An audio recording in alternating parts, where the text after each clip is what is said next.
Hey guys, and welcome to my spoiler-free review of Star Wars Jedi Fallen Order. In this video, I will be talking about everything from characters to gameplay, customization, and a ton more, and I will be doing everything I can to keep it absolutely spoiler-free for all of you guys. But before I jump into this video, I wanted to say a huge shout out to the Game Changers program for making this video possible. And on top of that, I will be giving away a deluxe copy of Star Wars Jedi Fallen Order to one of you guys watching. All you have to do is click the subscribe button down below, turn on all notifications with the bell, and drop a comment which platform you would like to win the game on and why you would like to win it. I will be announcing the winner in the next couple of days, so be sure to enter and comment on every Fallen Order video for more chances to win. But with that out of the way, let's jump into the review. We're going to start off with the characters, and starting there, we're going to be talking about characters that we already know a little bit about. Cal Kestis, who is of course our main protagonist, played by Cameron Monaghan, starts as a scrapper on the planet Bracca. However, as we progress through the story, he becomes more powerful in the Force, and he develops his own quiet confidence with some reinforcement from Cere and Grease. Cere is Cal's mentor through the story, and Grease is their pilot, and all of which have a good amount of banter through the story, which I really liked, and I think they are developed really well. On the flip side, the inquisitors, such as the 9th and 2nd sister, appear in the main story. However, it is hard to go into detail about these two without talking spoilers. Let's just say there's more to them than we know, and there are a few more key characters that come into the game down the line, and overall I think most of the characters were really well thought out and portrayed throughout the entire story. Also, before I start talking about the story, can we just say right now that BD1 is the goodest boy and we need to protect him forever? Thank you, I appreciate that. Let's just keep that in mind and let's move forward. Now, without diving into the story too much in this next section because it is absolutely full of spoilers, let's just say I felt like I was taken on a journey with this game. I was pulled into the Star Wars universe and felt like I was right there along with Cal for the entire story. I had my emotions played with. I was excited, happy, angry, sad, vengeful, and frustrated at certain points, but the frustration was purely because of gameplay. It's not because of the actual story. Overall, I think they did a fantastic job at telling this now canon Star Wars tale that a lot of us will remember for a long time, and it's going to be one of those things that we can come back to and play and have those same emotions come through every single time we play it. Skipping ahead, we're going to look at some of the gameplay, and gameplay for me was split into probably three main sections: combat, traversal, and exploration. The combat, once you get used to it, feels great. However, it does take some practice, and if you are playing on higher difficulties, you're gonna need very good timing. Combining quick attacks with heavy attacks and force abilities gives a lot of different ways to take out your enemy, leaving the user satisfied with every kill. The lightsaber attacks and force abilities feel like they should, although I still would have loved some human dismemberment, but at least Respawn still allowed me to shove my lightsaber through a stormtrooper's stomach. So for that, I give it a 9 out of 10 in combat. Traversal and exploration are another big part of the game. However, a few of the things here I think could have been improved. I love the traversal, don't get me wrong, from wall running to double jumping and,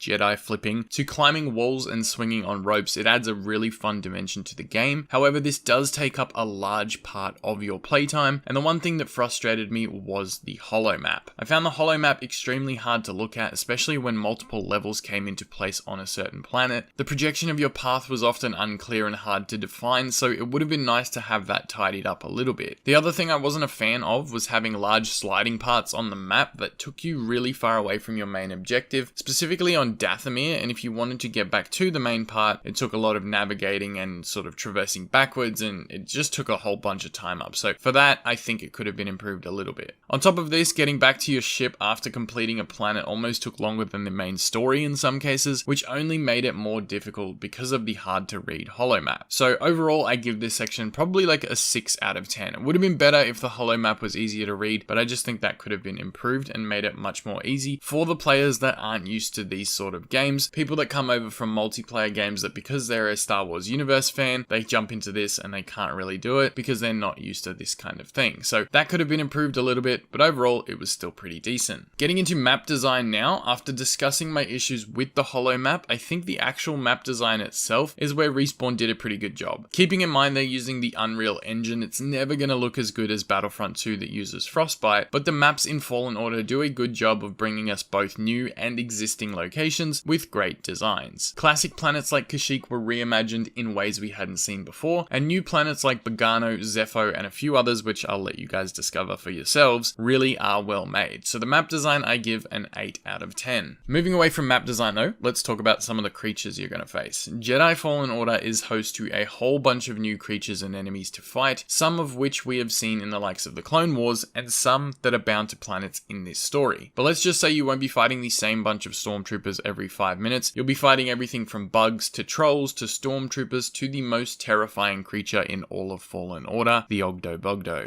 Yes, that's right, this thing will be in your nightmares for a little while. Once you come up against it, you will know why, and why everyone on the internet is talking about this. But for creatures overall, I give a 9 out of 10. The next part I want to talk about are the puzzles in the game, and in this they are a key element to progressing through the main story. Many of which of these puzzles are not very straightforward. This is both good and bad. If you like a challenge and you want to test your brain, then you'll be right at home and loving these challenges. For me, when I game, I usually like to shut my brain off, relax, and just kill mindless amounts of enemies, which is why I find myself playing multiplayer games more often than not. So when attempting these puzzles and being forced to use more of my brain than I was planning to, I quickly became frustrated with these puzzles. Luckily though, my chat was there to help me through some of the harder ones when I was on stream. I will say that they are really well thought out though and made to be difficult, so you guys should expect this going in. I'm going to give the puzzles a 7 out of 10. Not that they're bad, but just for me they weren't quite as enjoyable because I found myself getting frustrated with my short attention span. So that's just a personal thing. I'm sure some of you guys will enjoy it a bit more than I did, but that's just what I think. Getting into customization and unlockables, let's talk about some of the fun stuff.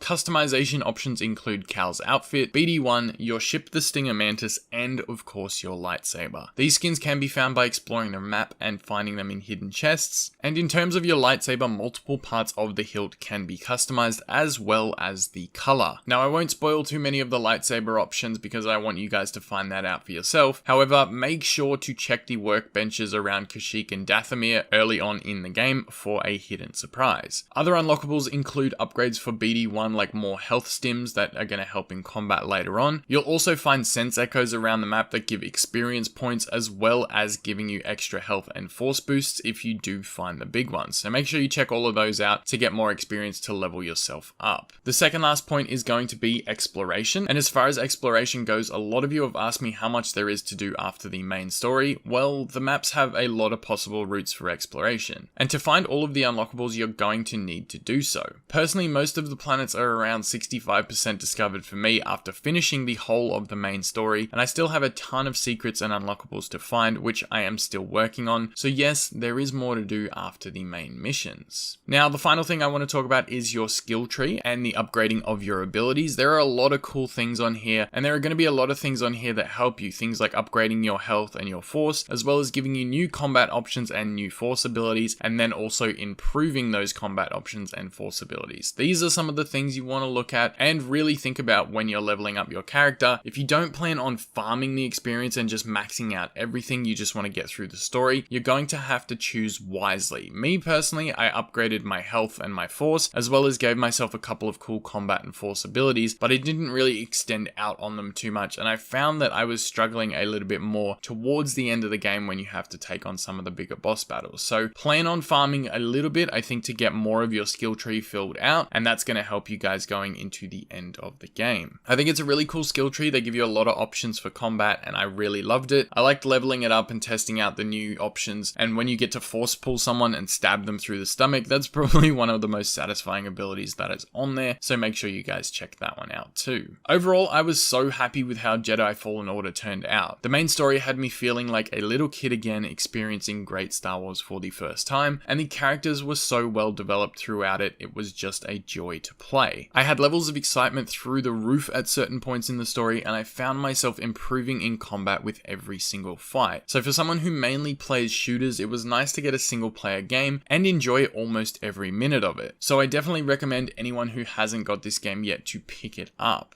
Anyways, that is everything for this video, guys. I hope you enjoyed my spoiler-free review. I will, of course, do a spoiler review later on down the line once everyone's had a chance to play the game. So make sure to subscribe and drop a comment down below if you want to win a copy of Fallen Order. And yes, it will be the deluxe edition. So make sure you guys all go and do that now. Anyways, I'm going to get out of here. I will see you in the next one. Thank you so much for watching, and may the Force be with you always.